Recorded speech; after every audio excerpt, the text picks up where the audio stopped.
Hello everybody, my name is Vidushi. मैं विदुषी हूँ और मैं ज्ञान कोचिंग सेंटर की मेंबर हूँ। आज हम आपके लिए लेकर आए हैं मिल्क एंड इट्स कॉन्स्टिट्यूएंट्स। आज हम मिल्क और उसके कॉन्स्टिट्यूएंट्स के बारे में पढ़ेंगे। इस वीडियो में हम 5 टॉपिक्स कवर करेंगे। हमारा फर्स्ट टॉपिक होगा मिल्क की डेफिनेशन, मिल्क की परिभाषा क्या होती है। सेकेंड टॉपिक हमारा होगा मिल्क में कौन कौन से कॉन्स्टिट्यूएंट्स होते हैं, कौन कौन सी चीज़ें पाई जाती हैं। थर्ड टॉपिक हम कवर करेंगे कि कॉन्स्टिट्यूएंट्स का केमिकल कॉम्पोजिशन क्या होता है। फोर्थ टॉपिक ऐसे कौन कौन से फैक्टर्स होते हैं जो कि इन कॉम्पोजिशन को अफेक्ट करते हैं। और लास्ट टॉपिक हमारा होगा जो कि फिफ्थ टॉपिक होगा, that is physico chemical properties of the constituents, milk constituents. So let's begin with it. तो फर्स्ट टॉपिक हमारा है डेफिनेशन ऑफ मिल्क। तो मैं एक बार आपके लिए पढ़ती हूँ। Milk may be defined as the whole fresh clean lacteal secretion obtained by the complete milking of one or more healthy milch animals, excluding that obtained within 15 days before and 5 days after calving. अब हम इसका मतलब समझते हैं कि इसका meaning क्या है। तो दूध क्या है? दूध वो लैक्टियल सेक्रीशन है जो कि फर्स्ट ऑफ ऑल होल का क्या मतलब है? होल का मतलब ये है कि जो हमने मिल्क ऑब्टेन किया है उसका जो ओरिजिनल फैट परसेंटेज है, जो उसमें ओरिजिनल फैट परसेंटेज था, उसके साथ हमने कोई छेड़खानी नहीं करी है, उसको कम नहीं किया है, उसको हटाया नहीं है, वो उतना ही है, तो वो होल है, फ्रेश है, बासी नहीं है, स्टेल नहीं है, it is completely fresh. And lastly it is clean, कोई भी उसमें इम्प्योरिटी नहीं है, कोई भी ऐसा डर्ट पार्टिकल नहीं है। ओके, तो वो जो सेक्रीशन हम ऑब्टेन करते हैं, लैक्टियल सेक्रीशन ऑब्टेन करते हैं फ्रॉम वन और मोर हेल्दी मिल्च एनिमल्स, एक या एक से ज़्यादा हेल्दी मिल्च एनिमल्स से, उसको हम मिल्क बोलते हैं। अब इस लाइन का क्या मतलब है? Excluding that obtained with in 15 days before and 5 days after calving. इसका मतलब ये है, फर्स्ट ऑफ ऑल हम काविंग का मतलब समझते हैं। Calving is when a cow gives birth. जब गाय बच्चा देती है तो उसके 15 डेज़ पहले और उसके 5 डेज़ बाद जो भी मिल्क हम ऑब्टेन करते हैं उसको हम इस डेफिनेशन में कंसिडर नहीं करते हैं, उसको हम दूध कंसिडर नहीं करते हैं। उसको एक दूसरा वर्ड दिया गया है क्लोस्ट्रम, जिसके बारे में हम आगे पढ़ेंगे। तो 15 days before and 5 days after calving का जो भी हम लैक्टियल सेक्रीशन ऑब्टेन करते हैं उसको एक्सक्लूड करने के बाद जो हमारे पास आता है उसको हम दूध बोलते हैं। चलिए, कॉन्स्टिट्यूएंट्स ऑफ मिल्क। मिल्क में कौन कौन से कॉन्स्टिट्यूएंट्स होते हैं, क्या क्या चीज़ें पाई जाती हैं? तो हम यहाँ पे देख सकते हैं मेजर कॉन्स्टिट्यूएंट्स है और माइनर कॉन्स्टिट्यूएंट्स है। मेजर कॉन्स्टिट्यूएंट्स हैं जो कि ज़्यादा क्वांटिटी में होते हैं, उनको हम मेजर कॉन्स्टिट्यूएंट्स बोलेंगे। जो कम क्वांटिटी में प्रेजेंट होते हैं वो माइनर कॉन्स्टिट्यूएंट्स होते हैं। सो वाटर हमारा कॉन्स्टिट्यूएंट है, फैट, प्रोटीन है, लैक्टोज है जो कि एक तरीके का कार्बोहाइड्रेट होता है, और मिनरल्स हैं। Coming on to the minor constituents, जो कम क्वांटिटी में होते हैं वो फॉस्फोलिपिड्स हैं, स्टेरॉल्स हैं, वाइटामिन्स हैं, एंजाइम्स हैं और पिगमेंट्स हैं। इनके बारे में एक एक करके हम आगे पढ़ेंगे। Alright, chemical composition of milk. Milk का केमिकल कॉम्पोजिशन क्या है? तो यहाँ पे आप देख सकते हैं हमारे जो पैरामीटर्स हैं, वाटर, फैट, प्रोटीन, लैक्टोज और मिनरल्स। और हमने यहाँ पे 2 एनिमल्स लिए हैं, बफलो, काउ। और भी मिल्च एनिमल्स होते हैं बट यहाँ पे हमने 2 एनिमल्स का ही परसेंटेज लिख रखा है। तो यहाँ पे भैंस है, भैंस है, बफलो है, और काउ यानी कि गाय है। तो भैंस के दूध में कितना पानी होता है? 84.2%। और काउ के दूध में, गाय के दूध में ज़्यादा होता है, 86.6%। इधर हम देख रहे हैं फैट 6.6% है, जबकि काऊ के मिल्क में 4.6% फैट होता है। ऑलराइट, बफलो के दूध में, भैंस के दूध में 3.9% प्रोटीन पाया जाता है, जबकि काऊ के मिल्क में कम होता है, दैट इज़ 3.4% प्रोटीन। लैक्टोज 5.2% होता है भैंस के दूध में और गाय के दूध में 4.9% पाया जाता है। लास्टली मिनरल्स 0.8% पाया जाता है और गाय के दूध में 0.7% पाया जाता है। ऑलराइट, तो यहाँ पे हम ये देख सकते हैं कि पानी को छोड़ के बाकी जो कॉन्स्टिट्यूएंट्स हैं वो भैंस के दूध में ज़्यादा पाए जाते हैं और गाय के दूध में कम पाए जाते हैं। ओके, तो आगे बढ़ते हैं। Next, factors affecting the composition of milk. ऐसे कौन कौन से फैक्टर्स हैं जो कि कॉम्पोजिशन ऑफ मिल्क को अफेक्ट करते हैं? ऐसी क्या चीज़ें हैं जिसकी वजह से जो मिल्क का कॉम्पोजिशन है वो ऑल्टर होता है, वो बदल सकता है, ऊपर नीचे हो सकता है? तो जो हमारा फर्स्ट फैक्टर है that is species. Each species produces milk with a different composition. इसका क्या मतलब है? जो स्पीशीज़ होती है, पहली बात तो हम स्पीशीज़ समझते हैं क्या होता है। जैसे कोई रीजन है, फॉर एग्जांपल प्लेन्स, वहाँ पे हमें अलग तरीके की गाय मिल रही हैं। दूसरा रीजन है पहाड़ी रीजन, वहाँ अलग तरीके की गाय मिल रही है। तो ये अलग अलग जगहों पे हमें अलग अलग तरीके के गाय मिल रही हैं, तो ये अलग अलग स्पीशीज़ हो गई। तो पहाड़ की जो गाय है वो अलग कॉम्पोजिशन का दूध देगी, जो प्लेन्स में हमें गाय मिल रही हैं उनका कॉम्पोजिशन डिफरेंट होगा। तो हर स्पीशीज़ का कॉम्पोजिशन डिफरेंट होता है। Coming on to the next point, breed. Species और ब्रीड में डिफरेंस क्या है? ब्रीड स्पीशीज़ के अंडर आती है, ब्रीड स्पीशीज़ के अंदर पाई जाती है। एक स्पीशीज़ के अंदर अलग अलग टाइप की ब्रीड्स हो सकती हैं। एक पॉपुलेशन, एक एरिया में जो पॉपुलेशन है उसमें डिफरेंट तरीके की जो ब्रीड्स होती हैं, जो अलग अलग हमें ब्रीड्स मिलती हैं, वो स्पीशीज़ के अंडर आती हैं। तो in general breeds that produce the most milk provide milk with a lower fat percentage. जो ब्रीड्स ज़्यादा दूध देती हैं, हमने ऑब्ज़र्व किया है कि उनका फैट परसेंटेज कम होता है। अगर वो ज़्यादा दूध दे रही हैं तो उनका जनरल से फैट परसेंटेज कम होगा। Alright, interval of milking. A long interval is associated with more milk with a lower fat percentage.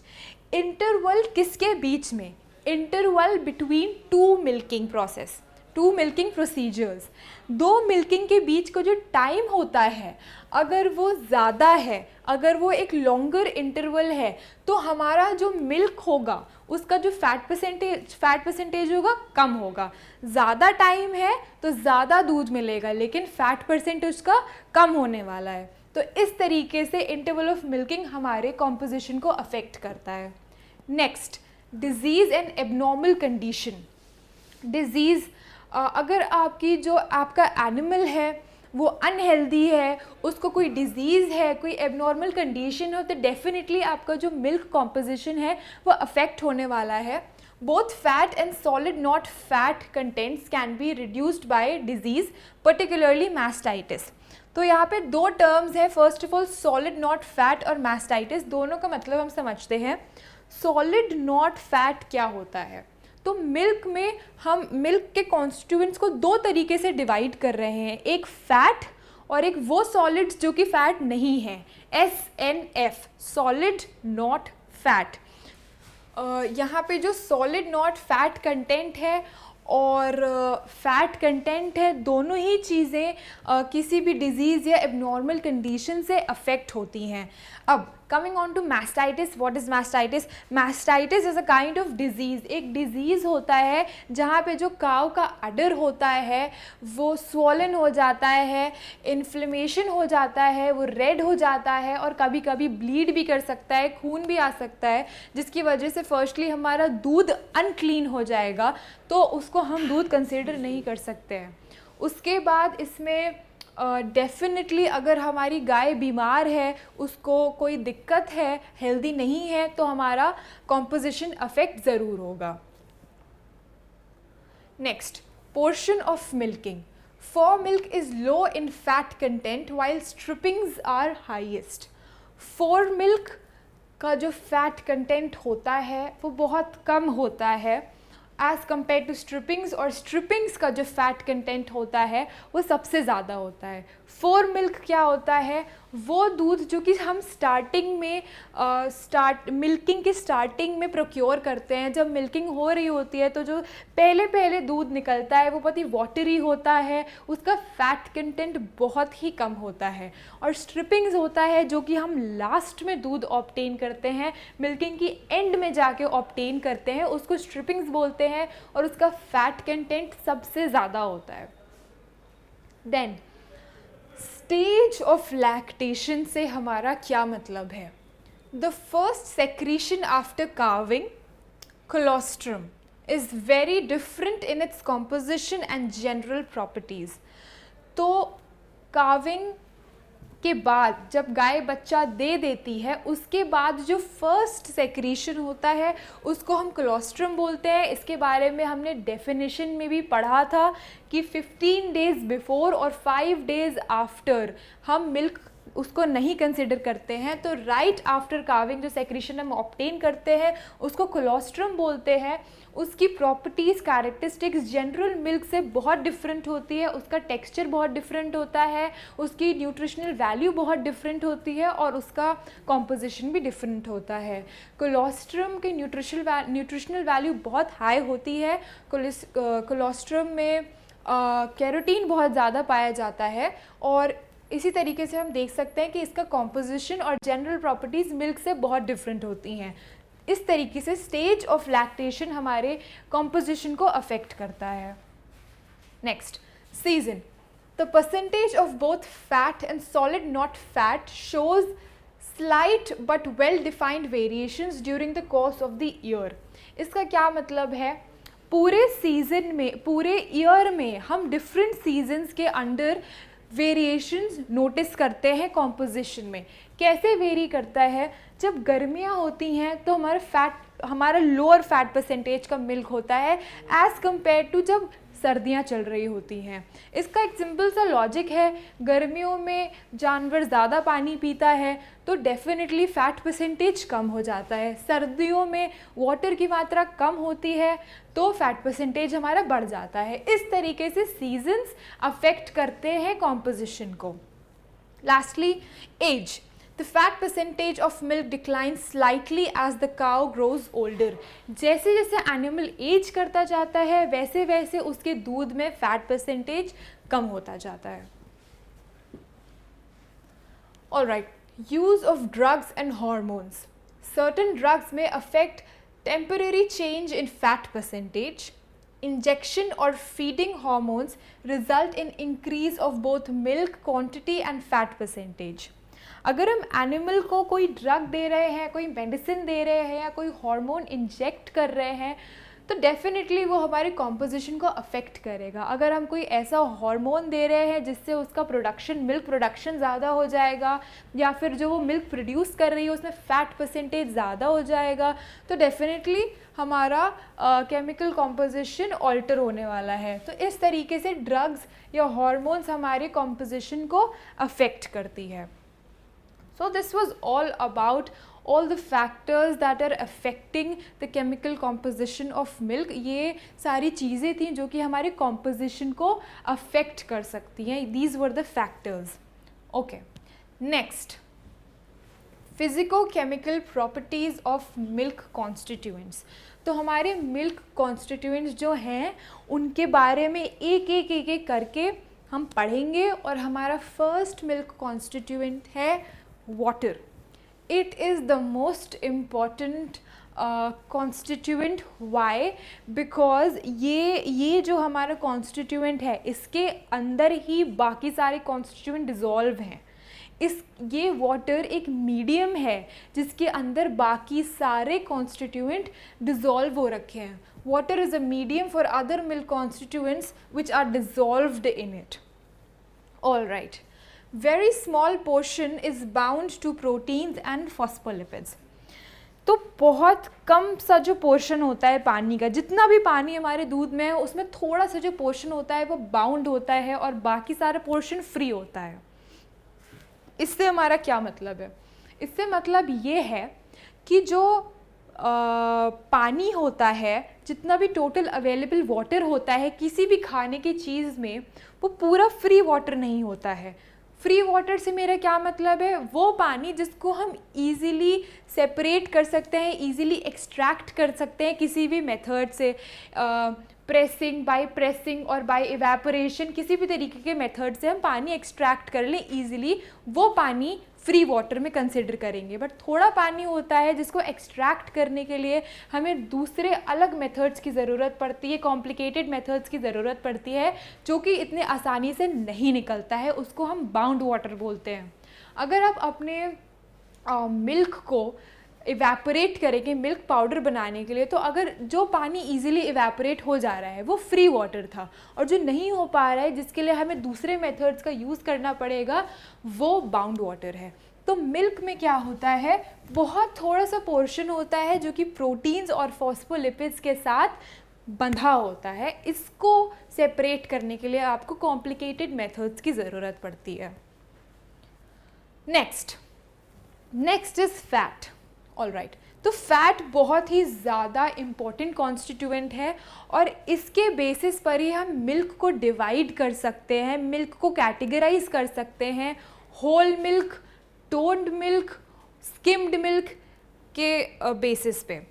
जो होल मिल्क होता है उसका फैट परसेंटेज सबसे ज़्यादा होता है, जो टोन्ड मिल्क होता है उसका फैट परसेंटेज कम होता है, और जो स्किम्ड मिल्क होता है उसका फैट परसेंटेज बिल्कुल नहीं होता, उसमें बिल्कुल फ़ैट नहीं होता है। तो देख सकते हैं आप कि फ़ैट परसेंटेज के बेसिस पे हम अपने मिल्क को क्लासिफाई कर रहे हैं। फ़ैट बहुत ही ज़्यादा इम्पॉर्टेंट रोल प्ले करता है मिल्क में। Bulk of fat in milk exists in the form of small fat globules. तो फैट कैसे एग्जिस्ट करता है मिल्क में, फैट ग्लोब्यूल्स के फॉर्म में एग्जिस्ट करता है। छोटे छोटे ग्लोब्यूल्स होते हैं 2 to 5 माइक्रोन्स के साइज़ में, आपको ग्लोब्यूल्स मिलेंगे फैट के अंदर। 2 to 5 माइक्रोन्स एक जनरल साइज़ है फैट ग्लोब्यूल्स का। जो इनकी रेंज होती है दैट इज़ 0.1 to 22 माइक्रोन्स। आपको 0.1 से लेके 22 माइक्रोन्स तक के फैट ग्लोब्यूल्स मिल सकते हैं, बट जो जनरल साइज़ होता है ग्लोब्यूल्स का that is 2 to 5 microns. Alright, emulsion oil in water, ये बहुत ही छोटा सा पॉइंट है दिखने में, बट ये बहुत इंपॉर्टेंट है। बहुत सारे कॉम्पिटेटिव एग्जाम्स में ये क्वेश्चन आता है कि मिल्क कौन सा इमल्शन होता है, तो milk oil in water emulsion होता है। ये ध्यान में रखने वाली बात है, इसको प्लीज़ ध्यान रखिए। Okay, next, the fat globules contain a fat globule membrane made of phospholipids and proteins in the form of a complex. तो जो हमारा फैट ग्लोब्यूल है जिसके बारे में अभी हमने डिस्कस किया, उसके ऊपर एक लेयर होती है। किस चीज़ की लेयर होती है? फॉस्फोलिपिड्स और प्रोटीन्स की लेयर होती है। क्या काम करती है वो लेयर? वो फैट ग्लोब्यूल मेम्ब्रेन होता है, और उसका काम होता है वो सारे फैट ग्लोब्यूल्स को क्लम्प ना होने में मदद करता है। It does not let the fat globules clump together. वो fat globule membrane makes sure कि जितने भी सारे फैट ग्लोब्यूल्स हैं हमारे पास वो एक साथ क्लम्प ना हो जाएं, इवनली हमारे दूध में डिस्पर्स्ड रहें। Alright, when milk is undisturbed, fat globules tend to rise to the surface to form a cream layer. Okay, आपने देखा होगा जब आप दूध को गर्म करके रखते हैं तो कुछ टाइम बाद एक मलाई क्रीम की लेयर ऊपर आ जाती है। ये क्या है? ये हमारा फैट है जो कि सेपरेट होके ऊपर आ गया है। अगर आप दूध को बिना एजिटेशन के, बिना डिस्टर्ब किए थोड़ी देर रखेंगे, थोड़े टाइम के लिए रखेंगे, तो कुछ टाइम बाद आप नोटिस करेंगे जो एक क्रीम की लेयर ऊपर बन जाती है, वो फैट है जो कि राइज करके ऊपर आ गया है। क्यों राइज हो गया है? क्योंकि फैट की डेंसिटी कम है, मिल्क की डेंसिटी ज़्यादा है, तो फैट ऊपर आ गया है और मिल्क नीचे चला गया है। Okay, now fatty acids in milk. Milk में दो तरीके के फैटी एसिड्स होते हैं, saturated fatty acids and unsaturated fatty acids. तो सैचुरेटेड फैटी एसिड्स में आता है palmitic acid, myristic acid, stearic acid, butyric acid, caproic acid. और अनसैचुरेटेड फैटी एसिड्स में आता है oleic acid, linoleic acid and alpha linoleic acid. ये सारे एसिड्स हैं जो हमें मिल्क में पाए जाते हैं। इनके ऊपर क्वेश्चंस आते हैं तो आप इनको याद रख सकते हैं। Alright, next coming on to the next constituent, very important constituent, that is the milk protein. Milk consists of two types of proteins. इसमें दो तरीके के प्रोटीन्स पाए जाते हैं, केसीन प्रोटीन और वे प्रोटीन। इनके बारे में हम डिटेल में पढ़ते हैं। तो casein protein exists only in milk and found in the form of calcium caseinate phosphate complex. ये सिर्फ और सिर्फ दूध में पाया जाता है। आपको केसीन किसी भी और फूड सोर्स से नहीं मिल सकता है, आपको सिर्फ मिल्क में केसीन मिलता है। और किस तरीके से एग्जिस्ट करता है ये कैल्शियम केसिनेट फॉस्फेट कॉम्प्लेक्स के फॉर्म में मिल्क में पाया जाता है। ये प्रेजेंट इन कोलॉइडल स्टेट, इसका फिजिकल स्टेट क्या होता है, ये कोलॉइडल स्टेट में पाया जाता है मिल्क में। Okay, forms more than 8% of the total protein in milk. Milk में जितना भी प्रोटीन होता है उसमें 8% केसीन प्रोटीन पाया जाता है। May be precipitated by acid, rennet, alcohol और हीट कॉन्सेंट्रेशन। इसका क्या मतलब है, बहुत ही सिंपल सा एग्जाम्पल मैं आपको देती हूँ। अगर आप दूध रखते हैं और उसकी एसिडिटी बढ़ाते हैं, उसमें आप नींबू का रस या फिर विनेगर डाल के उसकी एसिडिटी बढ़ा रहे हैं, तो आप नोटिस करेंगे कि मिल्क कर्डल होना स्टार्ट हो जाएगा, जिसको हिंदी में दूध फटना बोलते हैं। दूध फटना स्टार्ट हो जाएगा। तो आपका जो वाइट कर्ड आप ऑब्टेन करते हैं वो केसीन प्रोटीन होता है। तो हमने किस तरीके से प्रेसिपिटेट कराया, किस तरीके से ऑब्टेन किया, एसिड के एडिशन से हमने केसीन को प्रेसिपिटेट किया। इस लाइन का मतलब ये है। हम और किस तरीके से प्रेसिपिटेट कर सकते हैं, by the addition of rennet, alcohol और heat concentration. Next, it is composed in alpha, beta and gamma fractions. 3 fractions में कंपोज्ड होता है, alpha, beta and gamma fractions. Next, coming on to whey और serum protein. तो एक हमने protein के बारे में पढ़ा, casein protein. Next type of protein in milk जो होता है वो है वे प्रोटीन। तो वे प्रोटीन कौन कौन से होते हैं, बीटा लैक्टोग्लोबुलिन एंड अल्फा लैक्टोअल्ब्यूमिन। 2 तरीके के ये प्रोटीन्स होते हैं, इनको हम वे प्रोटीन बोलते हैं। और जैसे कि मैंने अभी आपको एग्जाम्पल दिया कि हम मिल्क को जब कर्डल करते हैं तो जो वाइट कर्ड ऑब्टेन होता है वो केसीन प्रोटीन होता है, और जो ग्रीनिश वाटरी पार्ट जो बच जाता है वो हमारा वे प्रोटीन होता है। ये भी कोलॉइडल स्टेट में प्रेजेंट होता है, present in colloidal state, easily coagulable by heat के प्रेजेंस में कोएगुलेट हो सकता है। नाउ मिल्क शुगर और लैक्टोज। जो लैक्टोज हमें मिलता है वो एक तरीके का कार्बोहाइड्रेट होता है, वो एक तरीके की मिल्क शुगर होता है। It is responsible for the sweetness in milk. Milk में जो मिठास हमको मिलती है उसकी स्वीटनेस के लिए लैक्टोज रिस्पॉन्सिबल होता है।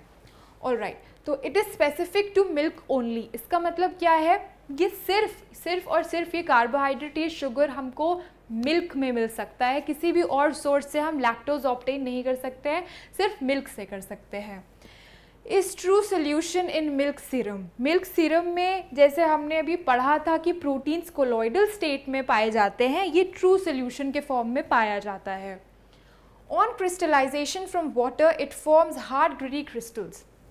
जब हम इसको क्रिस्टलाइज करते हैं, जब हम लैक्टोज को क्रिस्टलाइज करते हैं तो क्या प्रॉपर्टी है इसकी, ये हार्ड ग्रिटी क्रिस्टल्स फॉर्म करता है।